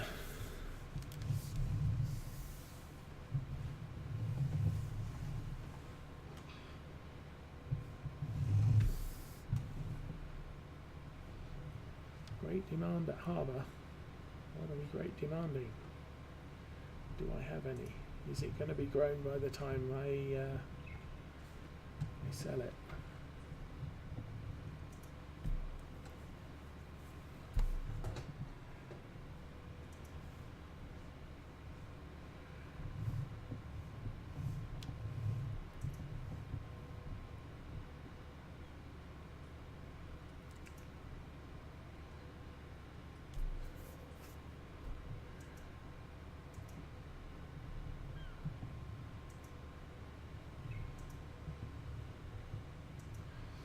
Where in the world do you see something like this happening?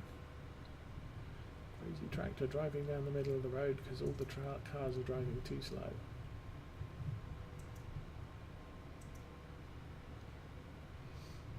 Yeah.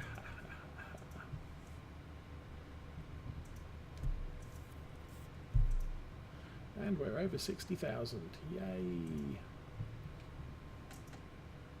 it's going to cost a couple of hundred to buy a field.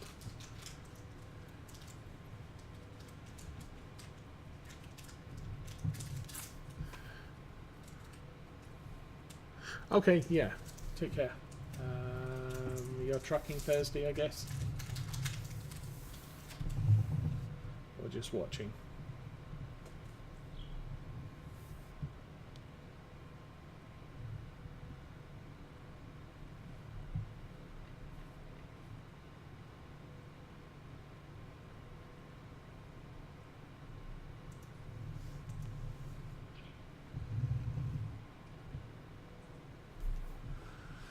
Okay, cool. See you then.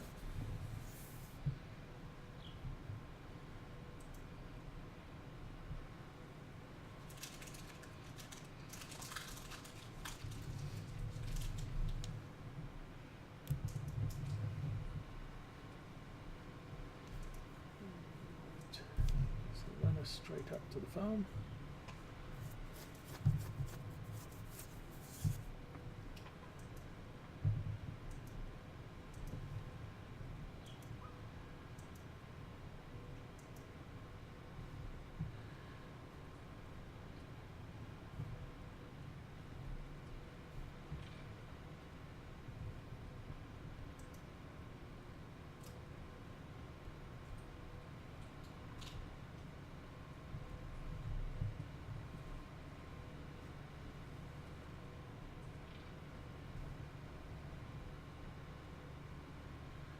Maintenance on this. Maintenance is okay.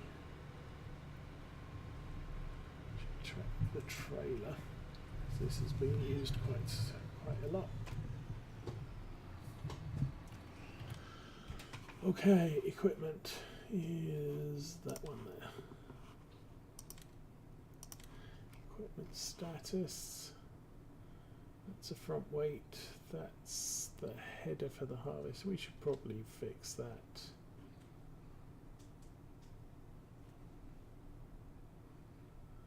CK802, is that what we're hauling there? SEK802, okay.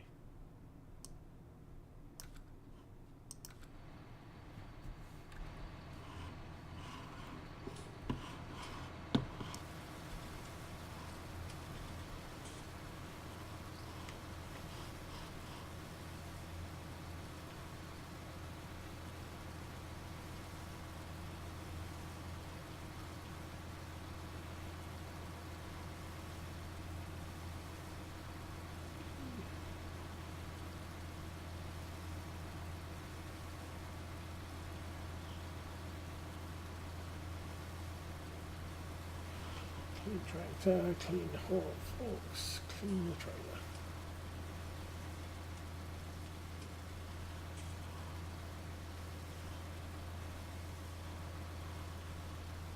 Ta-da, done.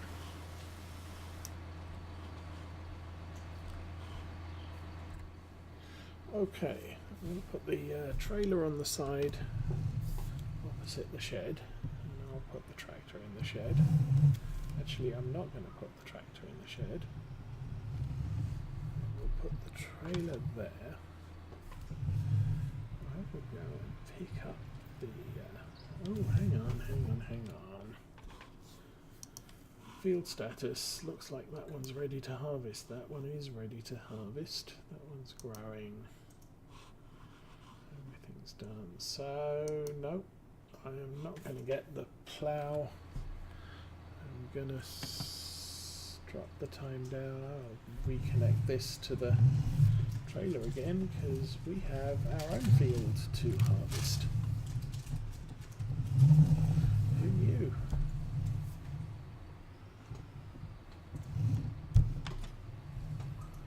Okay, so I'm going to just run down this down here and park it up alongside the field. Because that's what we're doing next week. So cryptic note number 1.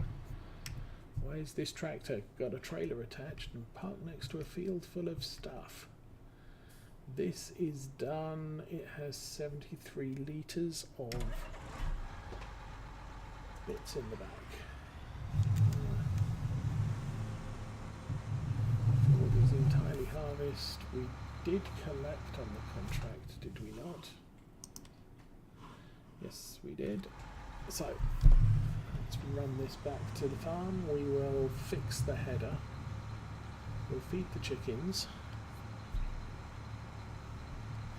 with what's in it. Is 73 litres worth what?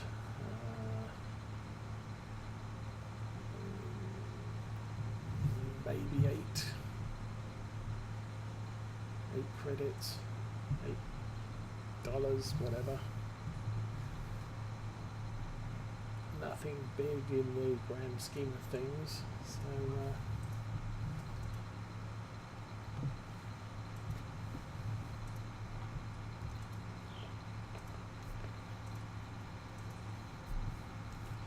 the chickens need cleaned out.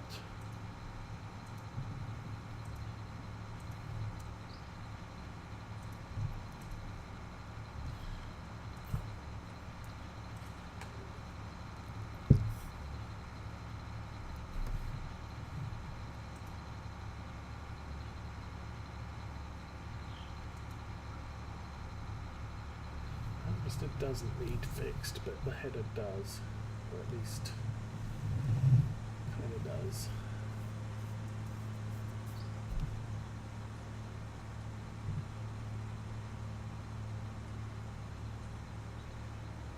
Okay, field 11 is ours.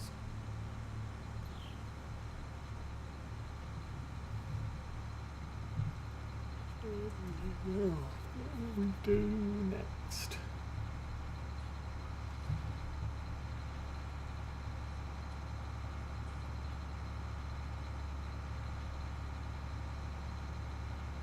Some weeds on the edge of that field.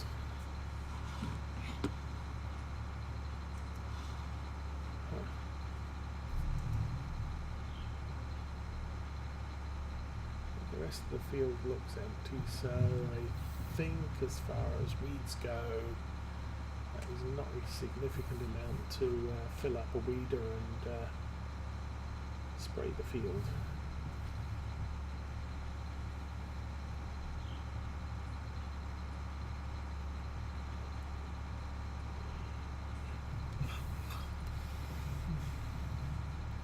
Put this over here.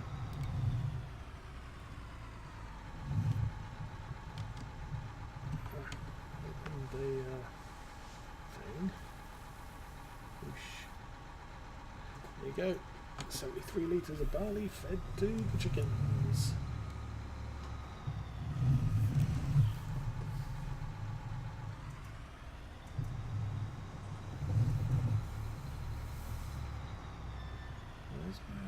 So did I? Oh, did I sell the eggs last time? I forget. So we'll put that there.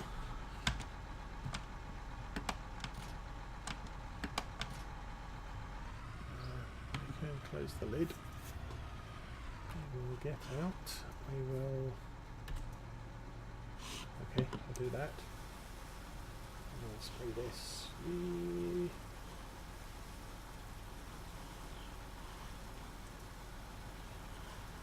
Clean header. We'll clean this. Clean toolbox. Sure, that's a toolbox.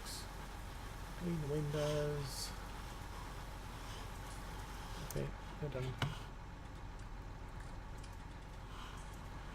Over here, put that there, and the big mistake I've made on this farm is this placement of the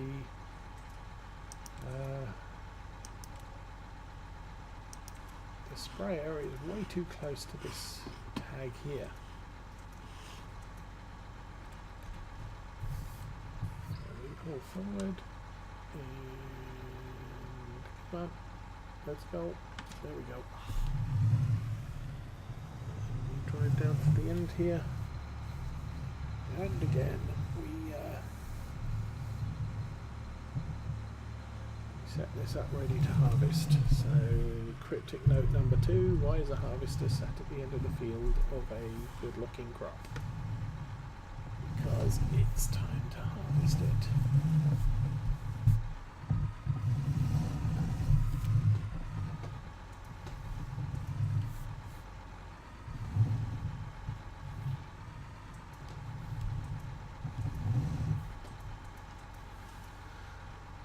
So I can turn that off. Quick run through status. Fields ready to harvest. Very small amount of weeds right along the bottom there, and you can just about see that there. Oh well. There's also a strip down the middle of that, but that's not going to get fixed either. Okay, selling stuff. There is. Oh, you're kidding me. Oats. There is a great demand for oats at the harbour, and we have some ready to harvest.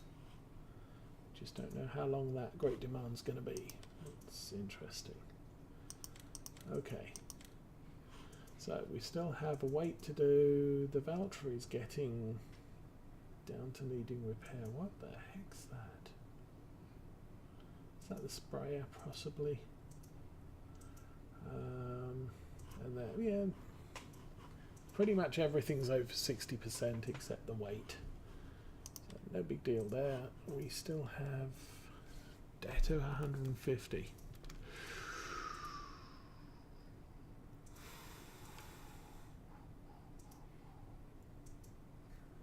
I could pay it down 50. Leave myself 100 and still 11,000. Oh, wrong way. Ding, 11,200 still in the bank available. Dudes and chickens. Chickens kind of need cleaned up. Contracts are running. How do we do today? We completed 2 missions, 2 hours 10 minutes, 53 litres of fuel, 20 kilometres. 1 hour 15 minute harvesting, 1 hour 19 minutes of stuff. Okay, so get to there, save the game, and I will say thank you for watching. I'm off tomorrow, so I will be back on Thursday for multiplayer trucking with Arthur and friends. This week is American Truck Simulator, starting at Portland, Oregon, and heading somewhere else. For now, I'm out of here. Have a good evening, have a good day tomorrow, and I'm done. Good night.